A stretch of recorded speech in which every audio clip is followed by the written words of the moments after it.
มินาสการเรนะตังพุทธังอภิปูชยามะอิมินาสการเรนะตังธัมมังอภิปูชยามะอิมินาสการเรนะตังสังฆังอภิปูชยามะอะระหังสัมมาสัมพุทโธภควาพุทธังภควันตังอภิวาเทมิสวากขาโตภควตาธัมโมธัมมังนัมสสามิสุปฏิปันโนภควโตสาวกสังโฆสังฆังนะมา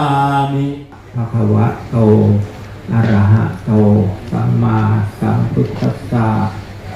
นะโมตัสสะภะคะวะโตอะระหะโตสัมมา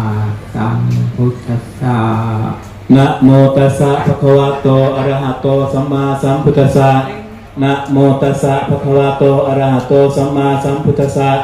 นะโมตัสสะภะคะวะโตอะระหะโตสัมมาสัมพุทธัสสะพุทธังสรณังคัจฉามิพุทธังสรณังคัจฉามิธัมมังสรณังคัจฉามิภาลานังปันติตานันเตเส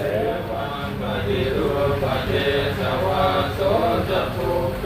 จกตปุญญาตาอาจสัมมาปริติเตสาภะคะวะโตอะระหะโตสัมมาสัมพุทธัสสะ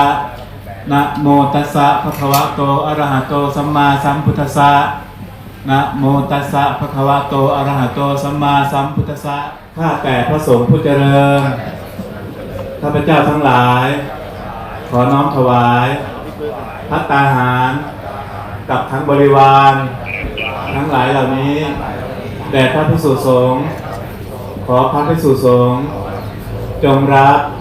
ภัตตาหารเอวะเมวะอิโตทินังเปตานังอุปปาปติอิชิตังปฏิตังตุมหังคิปเมวะสัมมิจโตสัพเพปุเรตุสังกปาจันโทปนาลโสยถามณิโชติลาโสยถาสัพพิติโยวิวัชชัน